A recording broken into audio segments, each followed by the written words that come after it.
Hello everyone, welcome to ASEAN Pacific Talks. Today we are here with you with an extremely important topic.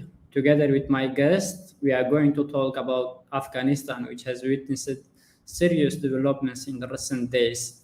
We are going to cover very important topics throughout the program. The historical adventure of Taliban and their relation with China will be the main topic of our program. We will also cover many topics such as the rapid rising of Taliban in Afghanistan following the US withdrawal its troops from Afghanistan after 20 years, the differences between the Taliban and organizations such as Al-Qaeda and ISIS, the Taliban's perspective on women's rights and the Taliban's war strategies also will be discussed.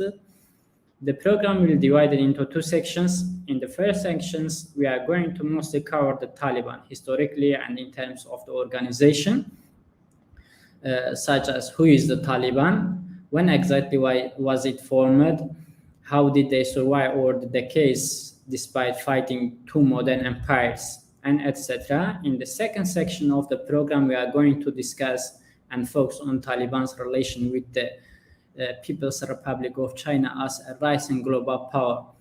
My guest, Sajid Iqbal, is extremely familiar with the topics we are going to cover today, both in terms of geographically and in terms of knowledge.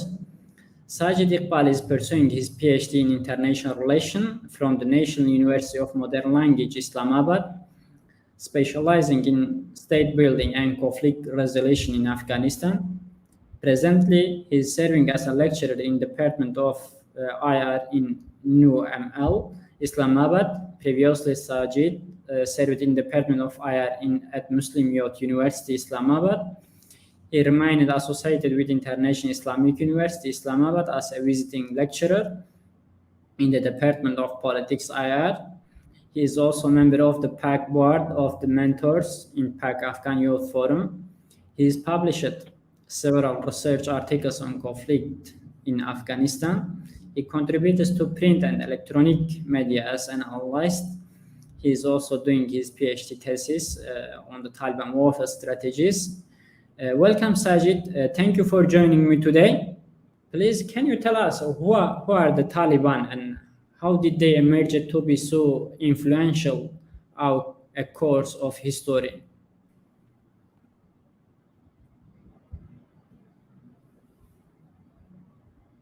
Taliban are an insurgent group. They emerged or they surfaced in Afghanistan back in 1990 after the Soviet withdrawal from Afghanistan. To some people, they were associated with Mujahideen, a jihadist group who fought against the Soviet Union in Afghanistan. But my study says that they were not actively part of the Afghan Mujahideen or Afghan Jihad. Rather, they were youngsters. The disturbance, I don't know why there is connectivity issue, but anyways, it was 1992 when they formally launched military offensive against their opponents, other warlords in Afghanistan, and they wanted a total reformation of the social, political, and economic structure in Afghanistan. They continued with their military offensive, their military efforts. It was then in 1996 when they finally succeeded in capturing Kabul, and they started government. They established their own government in Afghanistan. Most of them were young people, as I already said. Some were the students of madrasa, and not all of them were students of madrasa. Some of them were students of madrasa, and the rest were just young people who were influenced by their ideologies, and they were just supporting them. Since they were young, they were not trained in diplomacy, they were not trained in governance. So when they established their government in Kabul, they started, you can say, exploiting their power, and they started, you can say, cruel policies against the women in Afghanistan, against the, you can say, those people who were to some extent, as per them, less religious, or they were not, you can say, fully fulfilling the duties of Islam. For example, those who were having no beard, or those women who used to work in public places. So they started coercive measures against them, and similarly, due to their coercive approach toward Afghanistan, many people started migrating from Afghanistan to the neighboring countries. And this overall impacted, you can say, their international picture badly, negatively. And that is the reason why many important international countries did not recognize their government, except few, for example, Pakistan, UAE, because they had a strategic relationship with them and they supported them during their struggle while coming to power. So Taliban basically, this is how they emerged, and they were then, and they successfully, by successfully means that no other group was able to overthrow them from the government. From 1996 till the year 2000, they were able to govern Afghanistan through their own system of Sharia, the Islamic political system, a stricter version of Sharia according to them. So then they were able to rule Afghanistan. And since as I already said, that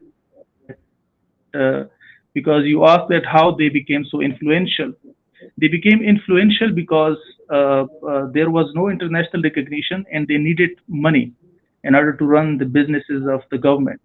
So many people in the Arab world, as well as in other Muslim countries, I'm referring to individuals, not governments, they supported them by funding them because they thought that they are going to establish, or they are going to revive the old Islamic period of caliphate. So many individuals supported them, provided them funding, and in relation to this, Al Qaeda leadership, namely Osama bin Laden, was on the front line, who supported them, who provided them funding, and that is how they were able to survive even without international recognition. But then the later events, of course, the 9/11. When you will be asking me about that, then I will explore. But so far, you can say they became influential because people inside Afghanistan as well as outside Afghanistan, they saw Taliban as a reviving force of the traditional Islamic caliphate in that region. So, what are the Taliban objectives with respect to their guerrilla warfare against the United States and the Afghan government? Basically, after the 9/11 terrorist attacks, the deadly terrorist attack, which was unique in the history of the United States of America, the United States of America did not give too much room to Taliban to talk to them diplomatically, because the demand of the United States of America from Taliban was that they should extradite Osama bin Laden. They should, you can say, uh, throw him out of Afghanistan. But Taliban initially resisted, and the United States did not waited for all the pacific means to resolve this issue, and that is the reason why the United States intervened in Afghanistan. So throughout this journey, I mean from 2001 till 2020, Afghan Taliban, they dealt with the United States militarily. But let me clarify one thing, that in the initial years, in 2001, in October 2001, the United States of America was able to overthrow Taliban regime easily because the Taliban were not in a position to counter the United States Air Force, which was also supported by the Northern Alliance on ground, a rival group in Afghanistan. So Taliban at that time were ready for talks with the United States of America. They wanted to have a power sharing deal with Hamid Karzai, the then president of Afghanistan. And this thing was revealed by Hamid Karzai himself twice or thrice in different meetings, that some of the Taliban representatives approached him and they wanted to have a power sharing agreement. But the United States of America thought that the way we overthrow the Taliban regime so easily, we would be able to defeat them permanently, and we can have a democratic government in Afghanistan with a total exclusion of Taliban. So the position of the United States of America was quite rigid with respect to their talks or negotiations with the Taliban. But afterwards, we all have seen that after 2003 or 2004, Taliban regrouped. They assembled again. They regrouped themselves, and they researched, and they started a guerrilla warfare against the United States of America. By guerrilla warfare means a hit and run. And the United States of America, then you can say their forces had to suffer a lot of casualties. The United States of America, meanwhile, had started a state building program. So their infrastructural programs were also, you can say, damaged by the terrorist attacks by Taliban. That was the time when the United States of America realized that it is not possible to have a political settlement of the conflict in Afghanistan with the exclusion of Taliban.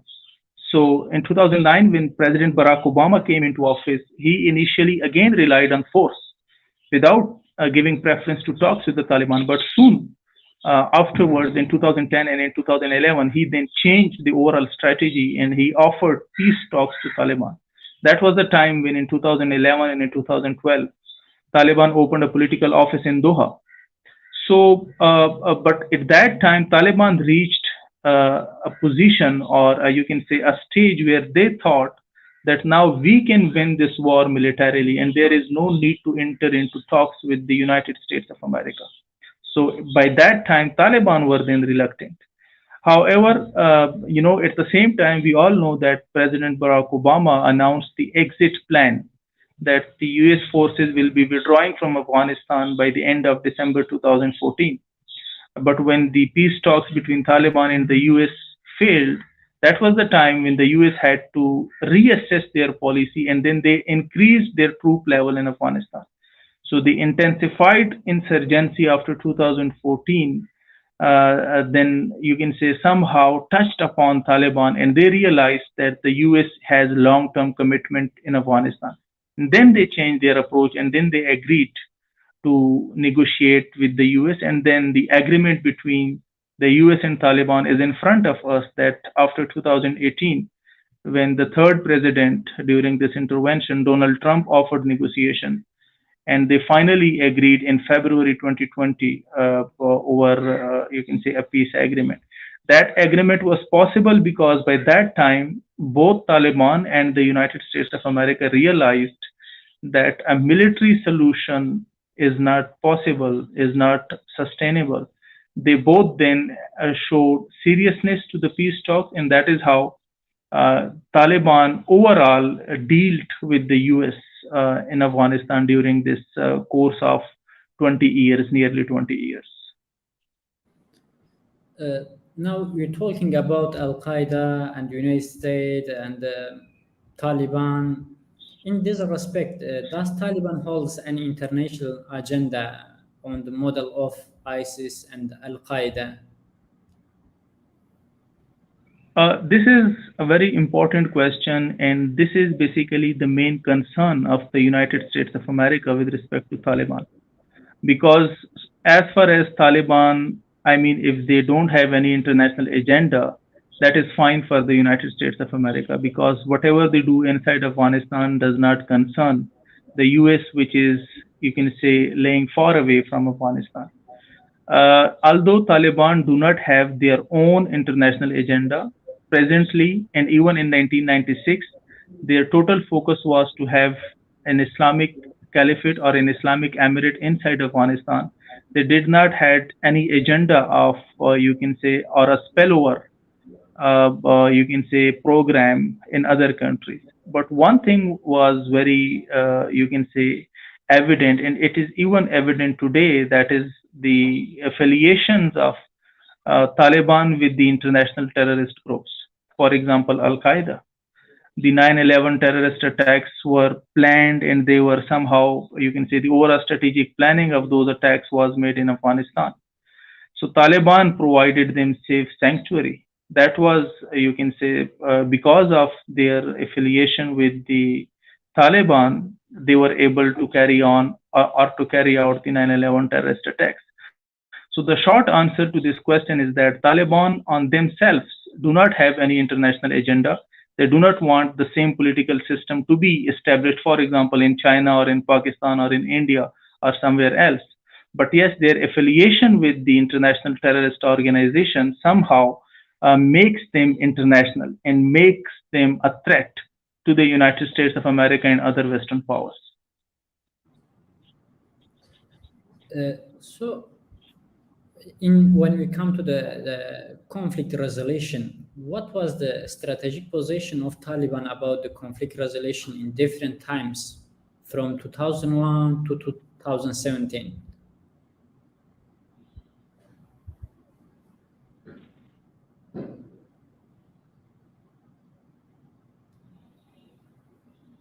Could you hear me? I think I have partially answered this question. From in 2001 till 2005, Taliban wanted a non-zero-sum outcome. A non-zero-sum outcome means, yes, your voice is clear. May I continue? Yes, go ahead. Okay. I'm saying that I have partially answered this question, but let me clarify it in a very specific way. From 2001 till 2005, Taliban wanted a non-zero-sum outcome of the conflict. Means to say they did not wanted a total victory on their side or a total defeat on the US side. They wanted a win-win situation. From 2005 till 2012 or even 2014, extended till 2014, that was the time when Taliban struggled for a unilateral victory, or you can say a zero-sum outcome of the game. They wanted to win this war militarily without entering into any negotiations with the US. Although they had established their political office in Doha in 2012, but that was even not a serious move towards the peace talks because they were not serious at that time in the talks. One of the reasons was that Barack Obama had already signaled them that the US will withdraw its troops till December 2014. So this signaling was taken or perceived by the Taliban as a victory sign. So after 2014, you say the year 2014 and 2015 is the deadliest year in terms of casualties and in terms of overall the level of intensity of war between the two sides. So this intensified war in 2014 and in 2015 realized, or you can say changed the minds of both parties that they have to show somehow flexibility in their approach towards conflict resolution. And this is how they then entered into negotiations, and the 2020 peace agreement between the two sides was made possible. As United States, as a superpower, lost many things in terms of economy, or their troops lost many things in Afghanistan. Why did the United States fail to defeat Taliban militarily despite the former being a superpower?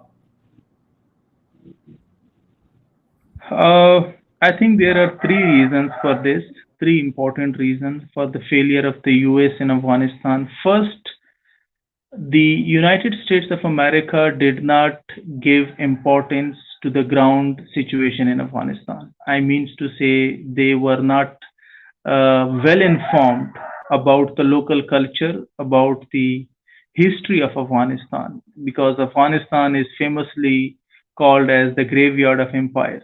So they did not pay attention to this aspect, that if they intervene in Afghanistan, they would not be able to win the support of the local people. This is first thing.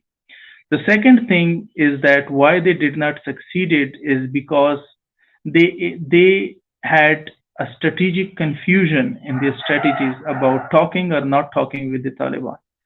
They were reluctant initially in talks with the Taliban. Later on, they even entered into talks, but that was again half-hearted until the later talks of 2018 and onwards. So if they had entered into talks with the Taliban initially in 2001 and in 2002, when Taliban were begging for talks or they were ready for the power sharing, they would have easily and quickly wrapped up their mission in Afghanistan. The third important factor in the failure of the United States in Afghanistan is that when they intervened in Afghanistan in 2001, the Afghans, the local Afghans, were very happy about that. Why? Because they were fed up with the coercive policies of Taliban. They were not happy with the coercive approaches of Taliban because they were beating women, they were giving harsh punishment to different people over smaller petty issues. So they thought that with the US intervention, Taliban would be sidelined and they will be establishing a democratic government with the help of the US, and there will be peace and prosperity in Afghanistan. But unfortunately, the choice of government in Afghanistan, which the US made, I mean the Hamid Karzai administration, the overall cabinet members of Hamid Karzai were so corrupt that in different reports, in the World Bank reports, in the United Nations different studies, it was clearly revealed that Hamid Karzai administration is involved in corruption. The funding that the US and other donor countries were sending to Afghanistan to help the common people, that funding went into the pockets of the corrupt politicians and the cabinet members. That was the time when the local people started thinking otherwise, that the US is not helping them. Moreover, you can say the casualties of the civilians in the fight or in the war between the US and Taliban, it had further annoyed the local Afghan people because there were many, you can say, civilian casualties on the US side. You can say initiated by the US or in the attacks by the US. So this basically generated a kind of hatred among the common Afghans. And that was the time when the local Afghan started turning their sympathies from the Afghan government to the Taliban, because they thought that we were better off under the Taliban rule rather than under Hamid Karzai rule or later on under Ashraf Ghani rule. So when the local people turned their sympathies towards Taliban, that was the time when the Taliban, you can say, enjoyed somehow safe havens or sanctuaries, or you can say help from the civilians. So that was the time when the United States of America was unable to distinguish between Taliban and the common Afghans. Because to the United States of America, every person, a Pashtun with a beard and a turban, that was a Taliban. But this was not the case. They were not able to distinguish between the two. So somehow, with the support or the sympathies of the local Afghans to Taliban, that is one of the reason I think is which resulted in the failure of the United States in Afghanistan. And another factor, of course, the fourth reason I can add is the support of the regional and extra-regional countries to Taliban. Taliban were not fighting alone. I mean, the United States of America, they have supported Mujahideen against the Soviet Union from 1979 till 1989. So how is it possible that when they are then indulged in Afghanistan and you expect Russia and other countries not to intervene in the conflict? There are reports which says that Russia and many other countries, they behind the scenes supported Taliban, either financially or by providing them some weapons or whatever kind of logistical support. And this is not just Russia. There are many even local countries as well. Local countries means the bordering countries of Afghanistan who supported Taliban. So all of these factors collectively were responsible for the failure of the US in Afghanistan. So when we're talking about the Taliban popularity among the public, is there any public sympathy and support to Taliban from the local civilians? If yes, why? Yes, there is a public support. As I just mentioned, there is a public support for Taliban. And one of the reasons for that public support is that there are different ethnicities or ethnic groups in Afghanistan. There are Pashtuns, there are Uzbeks, there are Hazaras, there are Turkmen, and so many others. So these different ethnicities not only support their relevant or their respective ethnicity on the basis of, you can say, religion, but they also support on the basis of their respective ethnicities. Taliban are majorly consisting of Pashtuns. So it is very much clear that the other Pashtuns who are not the part of the combatant Taliban, other Pashtuns, civilian Afghans, they have sympathies with Taliban. Why? Because they consider them from within them. I mean, they consider them as part of their ethnicity. They also have struggle with other ethnicities. So yes, there is a very popular support for Taliban within masses, and it is not only the Pashtuns who are supporting Taliban. There are other fundamentalist Muslims in Afghanistan who, for example, support Taliban primarily on the basis of the fact that they think that they are the guardians of Islam in Afghanistan. Because the popular slogan of Taliban in Afghanistan is that the United States of America is an invader in Afghanistan, and it is the holy duty of all Afghans. People who are, you can say, influenced by this ideology of Taliban, and they are supporting them financially, socially. I mean, giving them refuges, and because they think that they are in the holy war, which in Islam we call as jihad against the invaders. So this is how they are being supported. And not only inside Afghanistan, you would have observed in the news forums in the recent past that when Taliban were getting control of different districts in Afghanistan, the Pashtuns on Pakistani side, they were celebrating their victories in Quetta and in Peshawar. So this shows that Taliban not only have support from within Afghan, but they also have support from across the border from Pakistan as well. The Taliban doesn't consider Afghan government as a legitimate. What is the problem? Why the Taliban doesn't consider Afghan government as a legitimate government?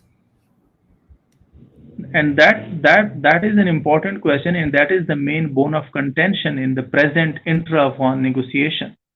Because Taliban thinks that in 2001, when the United States of America picked Hamid Karzai as the president of the interim government, and later on elections were held, and then he became officially the president of the country. Taliban thinks that this was not a legitimate way of electing, or you can say creating or establishing a government in Afghanistan, because Taliban, as I earlier said, that many Afghans supports Taliban ideology and they are supporting Taliban. So if you can say you are excluding Taliban from the political process, we all know that the present day constitution of Afghanistan is the outcome of the Bonn Agreement and as well as the Loya Jirga of 2004. So from both of these, you can say occasions, the Loya Jirga as well as the Bonn Agreement, Taliban were excluded.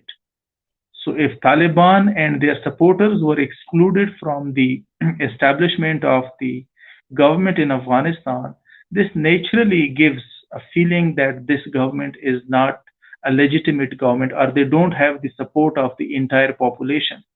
Because a legitimate government is the one which carries the support of the maximum number of population in Afghanistan. On one hand, a major portion of the Afghans, they are not involved in the political process. And on the other hand, even those who are involved in the political process, that political process has, there are international reports which says that all the three presidential elections in Afghanistan were badly rigged.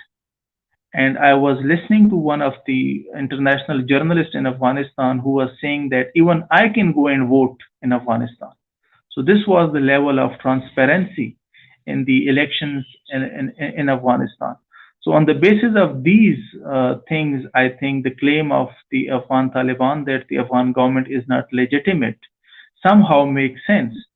and this can only be you can say corrected, or you can say this question on the legitimacy of the Afghan government can only be resolved if the ongoing intra-Afghan peace talks be made successful and the present day government steps down and they just install an interim government, and the interim government can further make arrangements for the creation or the establishment of the new government, which must have the support or the involvement of the entire Afghan people.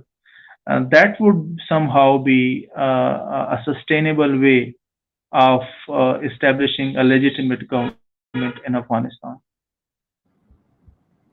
Now, currently there is many negotiation and ongoing intra-Afghan peace talks. What are the prospects of the ongoing these intra-Afghan peace talks? One thing is very clear, that all the concerned parties, be that the Afghan government, the Taliban, the regional actors, for example, Pakistan, China, India, Iran, or the international actors, the United States of America, Great Britain, Australia, Germany, France, all those actors who have stakes in Afghanistan, they have, you can say, there is one common thing which is in the benefit of all of them. That is a peace agreement within Afghans. I mean, the ongoing intra-Afghan negotiation, if they reach any meaningful conclusion or any agreement, that is in the benefit of all, irrespective of the kind of party involved, be that local, regional, or extra-regional. But the problem is the prisoner's dilemma. In the language of international relations, we use a word that is prisoner's dilemma in game theory, which is basically which gives us information about the behavior of different parties involved in the conflict resolution process. Here, the agenda, or you can say the benefit, is the same for all from a peaceful agreement, but they will still not be agreeing to that peaceful agreement. Why? Because they do not trust each other. They think that the other party may deceive them or may not be honest in the political negotiation. Afghan Taliban thinks that the Afghan government is deceiving them. Afghan government thinks that Taliban are deceiving them. The same is the case with Pakistan. The same is the case with the US and other extra-regional countries. So this lack of trust among different parties is one of the hurdle in the political solution of the intra-Afghan negotiation or the overall Afghan conflict. I think ultimately, since you asked about the prospects, ultimately all parties, particularly the local Afghans, which includes both Taliban, Afghan government, and other stakeholders, they will realize that you can say it is in their favor to have a power sharing, because Afghan government cannot simply negate Taliban from the government, and they cannot say that Taliban cannot be part of the government. Similarly, if Taliban comes to power by force, by excluding all other concerned parties like Abdullah, Ashraf Ghani, Gulbuddin Hekmatyar, these main players in Afghanistan, if they simply ignore them, the government of Taliban would again not be sustainable. And it is rightly, you can say, said by the U.S. official that if Taliban comes to power by force, the U.S. is not going to recognize their government.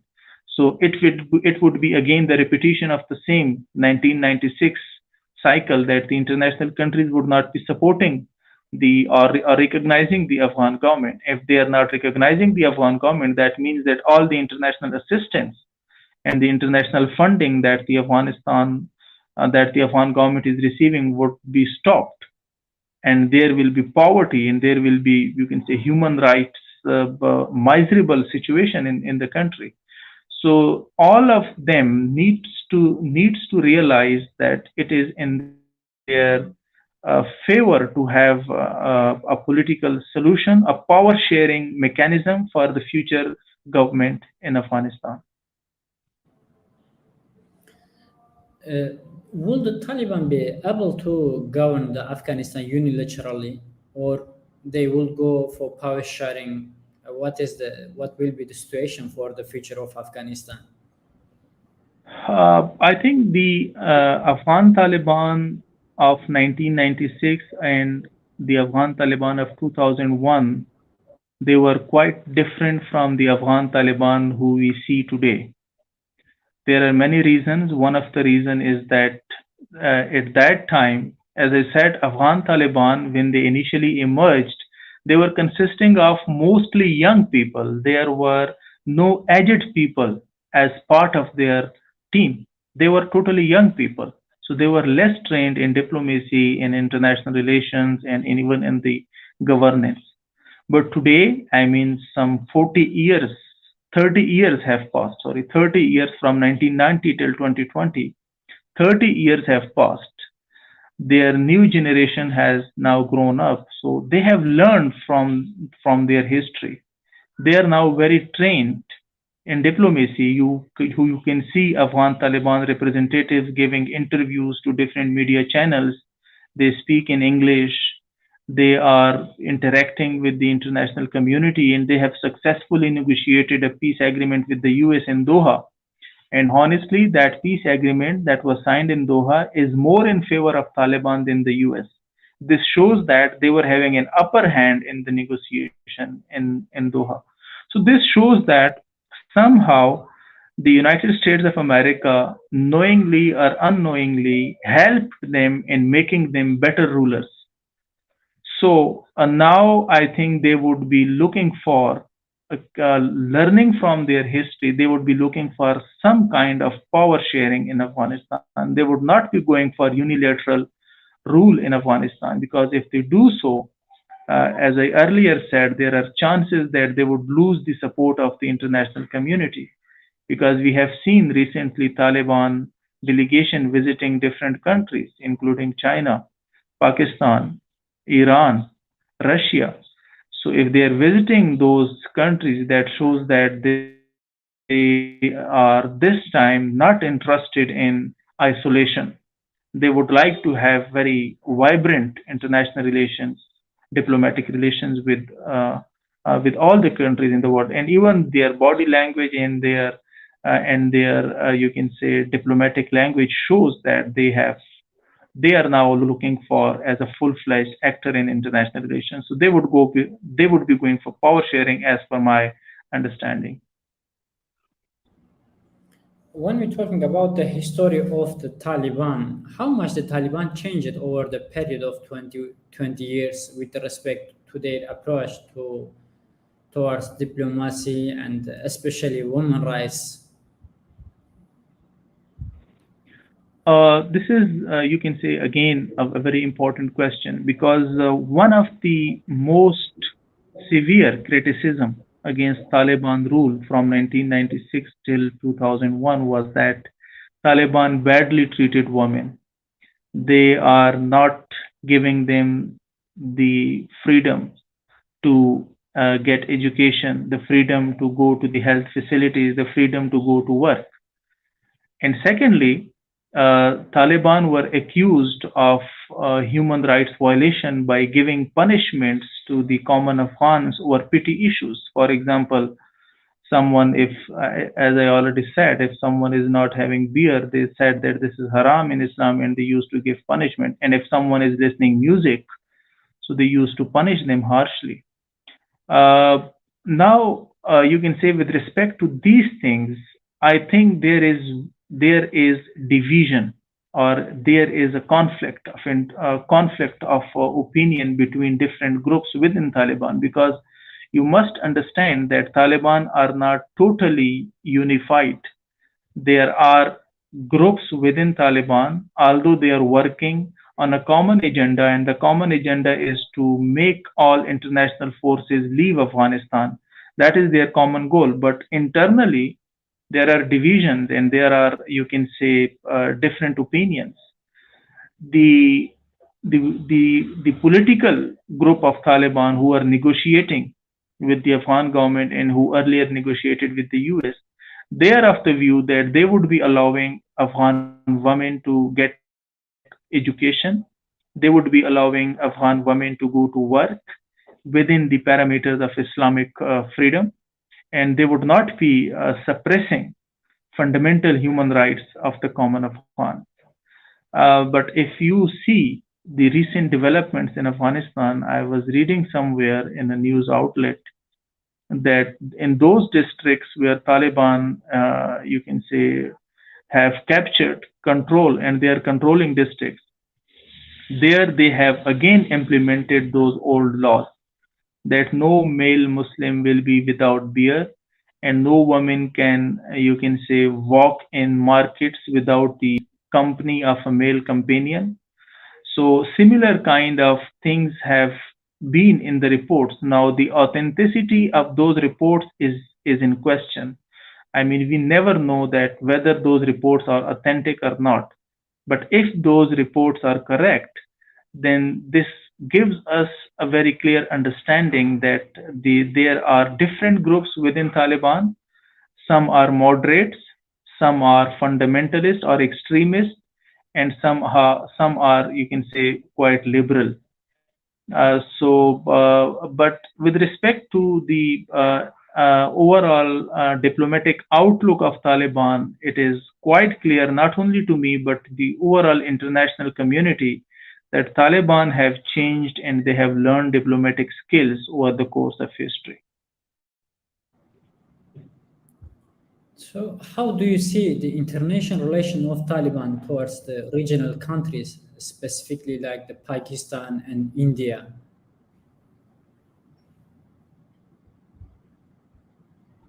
Sorry, Lokman, can you repeat your question? Your voice was breaking.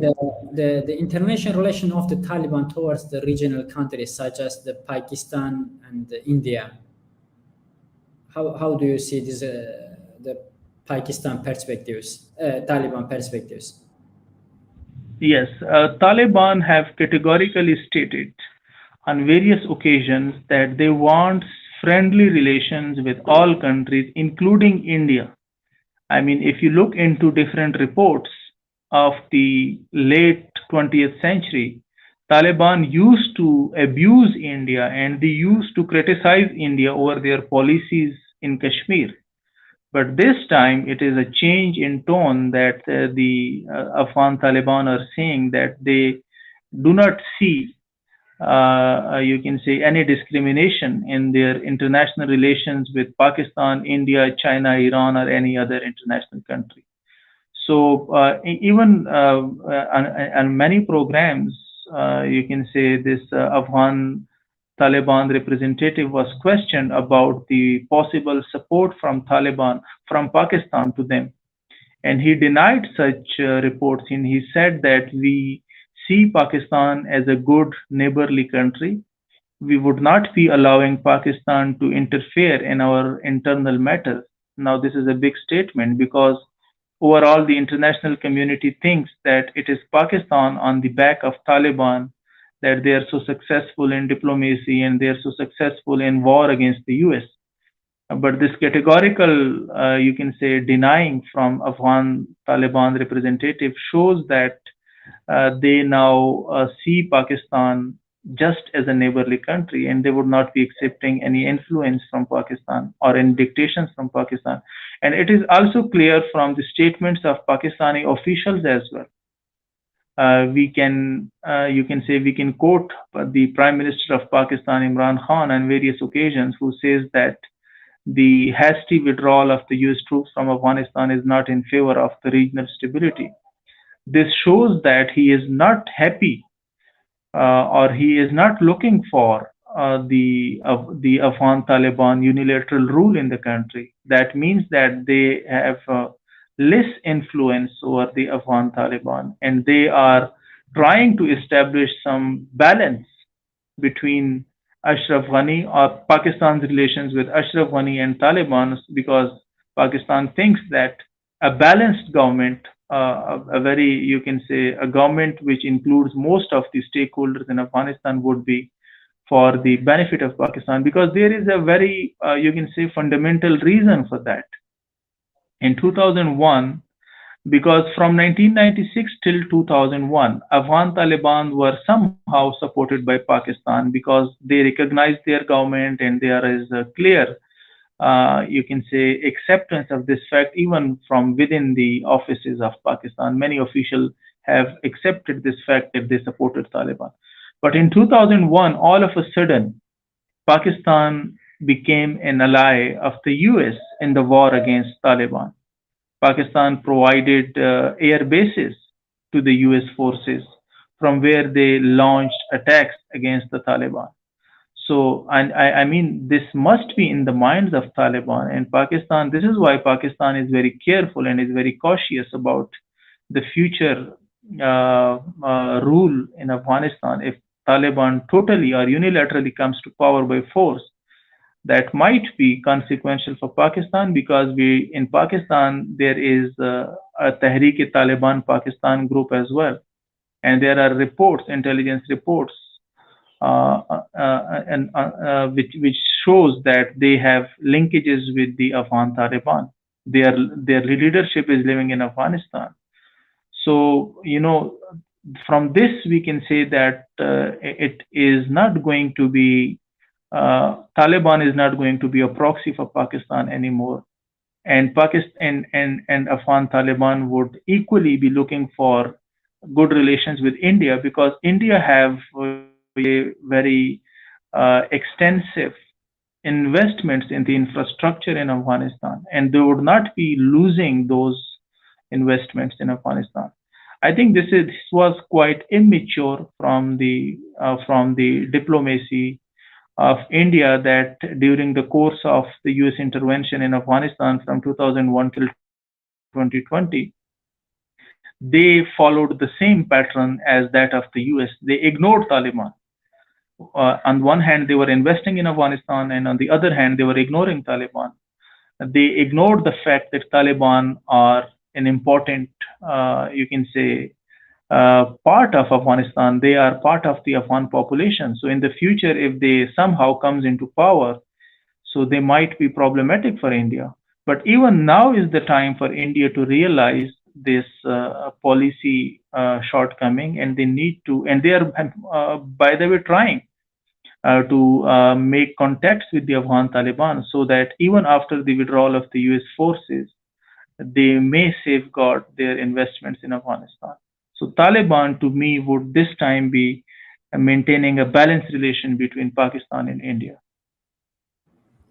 Now I reached the second section of the program, which related to Taliban and China relation.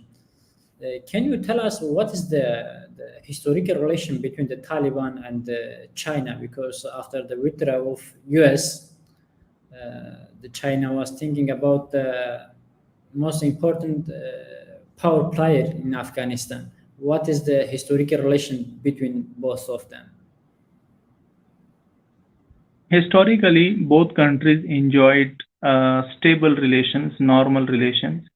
They established bilateral diplomatic relations in 1956. But later on, you can say when in 1979, when the Soviet troops entered Afghanistan and they wanted to establish or they supported a communist government in Afghanistan, that was the time when China felt a threat because we all know that although both China and Soviet Union were communist governments, were communist countries, but the nature of communism in both countries was different. And China was not compatible with the kind of communism that was there in Soviet Union. So China was feeling was not happy with the Soviet Union support of the communist government in Afghanistan. And there are reports which shows that during the Cold War, or particularly during the Soviet intervention in Afghanistan, China was on the US side.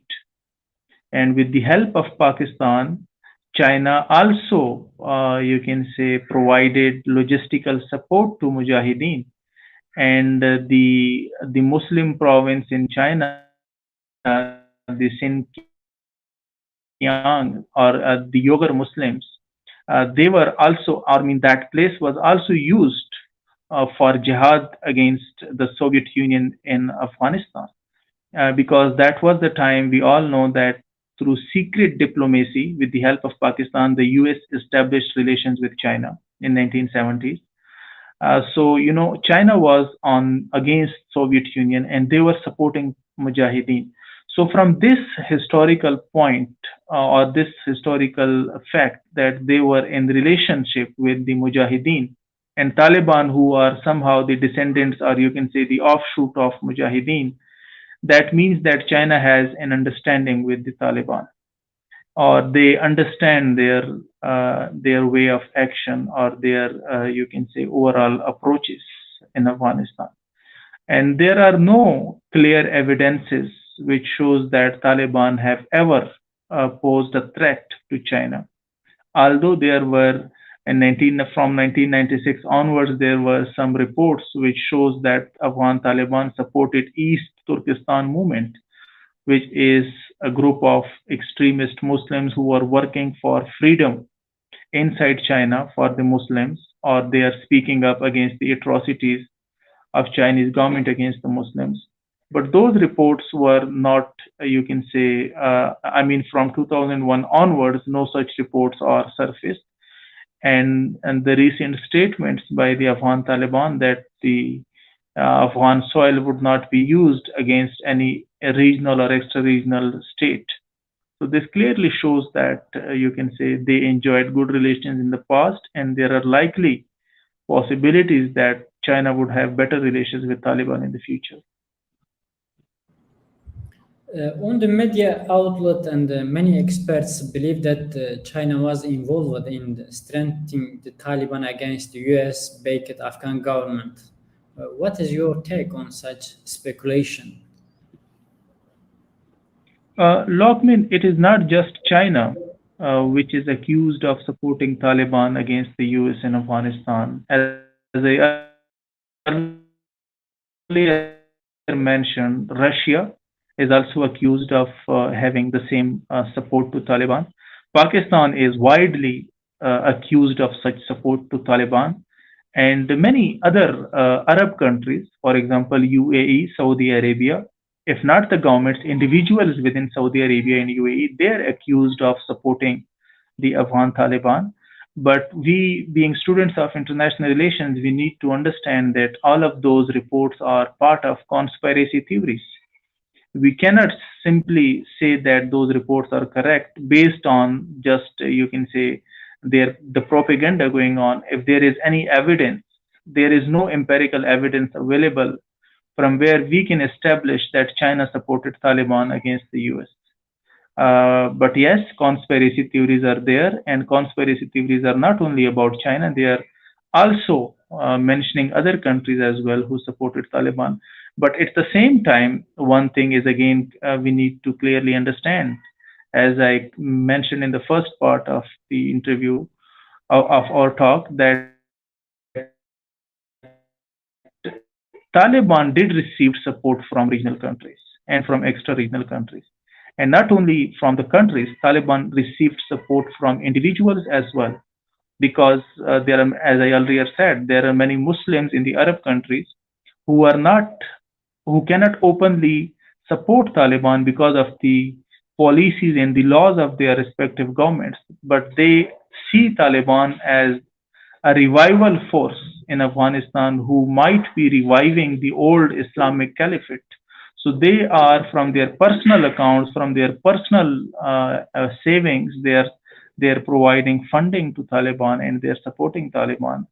And this was there in the Soviet Afghan Jihad, and this is there in the Taliban US Jihad as well.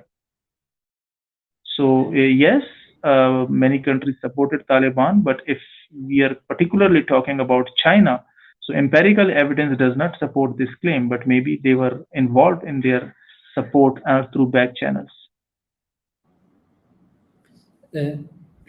So, what is the significance of Afghanistan for China, both in terms of geopolitically and in terms of unexploited resources? Because after the US, as I said, China believed the most important playing role in Afghanistan. quite huge opportunities for China in Afghanistan, quite huge opportunities. Because in 2001, when the US intervened in Afghanistan, one of the conspiracy theory was that the US is not intervening in Afghanistan to punish Al Qaeda or Taliban, rather, they are intervening in Afghanistan as part of the new great game. They just want to have a stable footings in Afghanistan in order to have a look or an oversight on China's rise, because this China's rise is a phobia in the West. Everybody is talking about China's rise. They think that China would somehow be taking or replacing the US as a world hegemon. So there were reports and there are reports which shows that the US intervened in Afghanistan in order to have a look on China, in order to counter China's rise. But because of the failure of the US in Afghanistan or whatsoever, they are leaving Afghanistan because the reasons are quite evident. But even if there is a smaller fraction of truth in this conspiracy theory, I'm not believing in conspiracy theory because it lacks empirical evidence. But even if there is a fraction of truth in this conspiracy theory, then we can say that you can say with the withdrawal of the US forces from Afghanistan, now the ground is open for China to play. And how they can play? Because there are unexplored minerals in Afghanistan, which the Chinese company can easily get access to, because they have stable relations with not only the Afghan government but with the Afghan Taliban as well. So they can have exploration in Afghanistan. More so, the most important project of China, that is Belt and Road Initiative, and one part of that, a smaller part of that initiative, is the CPEC, China-Pakistan Economic Corridor. The sustainability of these projects depends on stability in Afghanistan, because if there is insecurity in Afghanistan, there may be challenges to the Chinese connectivity projects. Even in the recent past, we have seen some terrorist attacks on Chinese engineers and Chinese workers inside Pakistan who are working on CPEC projects. So if there is insecurity in Afghanistan, then the threat of terrorism against the Chinese projects will be there. So China would definitely be looking for a stable Afghanistan, a supportive Afghanistan, and even would like to make Afghanistan part of the Belt and Road Initiative. China can even invite Afghanistan in the CPEC. So if this happens, that would be very beneficial for China as well as for Afghanistan, because Afghanistan is devastated. Its infrastructure is devastated. It is ruined. It is now it is you can say pushed into a stone's age. So with the Chinese investments, with the Chinese infrastructural projects, Afghanistan can again become a very active regional country. So there are very, you can say, vibrant opportunities for China in Afghanistan. But at the same time, I think that on the security side, it is one of the, you can say, policy of China that they do not want to indulge in the military and security affairs of other countries. And that is the reason why, even after the withdrawal of the US forces, China has not signaled any opportunity or any, you can say, possibility of sending its troops for security in Afghanistan. It does not want to indulge in Afghanistan militarily. So, because China is well aware of the fact of that Afghans never accept invaders, or they never accept the military presence of the external countries, and that is why even a Muslim country, Turkey is being criticized by the Afghan Taliban categorically, that if, because Turkey had earlier announced that if the US supports them, then they are going to take over the Afghan Kabul airport security. And this was categorically, you can say, denied, or you can say condemned by the Afghan Taliban. And they said that if Turkish forces comes to Afghanistan, then they will be responsible for the consequences. So if Afghan Taliban are not accepting a Muslim country to have their troops on their land, how is it possible that they are going to accept Chinese forces or any other forces from a non-Muslim country? My last question will be about the Pakistan. In your opinion, what kind of the role Pakistan can play or already playing between the Taliban and the China, given the strong relation between the Pakistan and China? Pakistan is playing a very important role, and the recent visit of the Afghan delegation to China is somehow, I mean, according to many experts, it is with the mediation of Pakistan, or it is with the support of Pakistan. There is a reason for that. The reason is that China and India, they both are struggling for regional hegemony. They both wants to be the regional hegemons, and India presently is in the you can say is on the US side. They are, you can say, the Quad and all other alliances that are in the making. So China is definitely very of you can say of the Indian policies, or of the Indian nexus with the United States of America. On the other hand, India, by natural enemy means they have geographic issues, they have political issues, cultural issues, and so many things. They have disputes. So China and Pakistan enjoys a very good relations, a history of good relations. There has never been any, you can say, serious kind of clashes or the conflict of interest between the two sides. So here you can say if the Indian side is on the US, you can say is supporting US, then definitely China would be, Pakistan would be supporting China to counter India in the region. So in that equation, Afghan Taliban plays or have an important role, because Afghan Taliban, if they either go or establishes good relations with the India, so that relations would always be seen by Pakistan as at the cost of Pakistan's interest. And similarly, if Taliban ignores India and establishes relations with Pakistan and China, that would be seen by India as a relation at the cost of their national interest.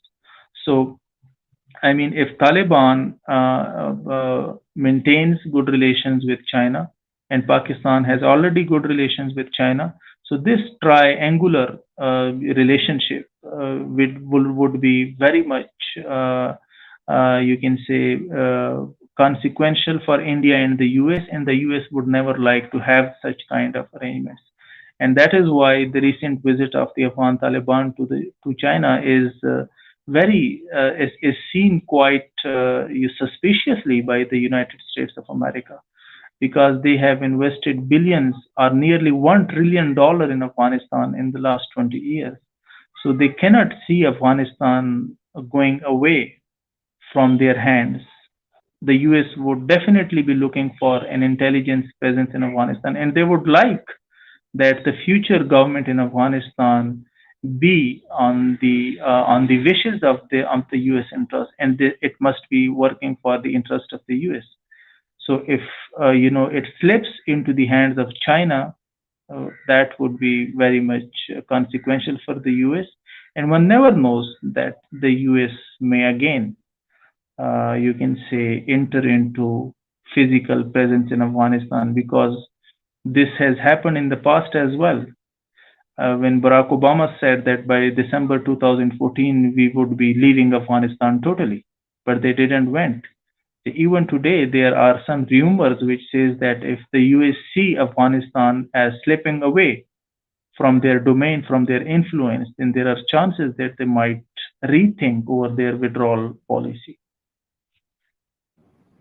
Thank you very much, Sajid, for providing us great knowledge about Afghanistan, Taliban, and its relation with the regional country, including China.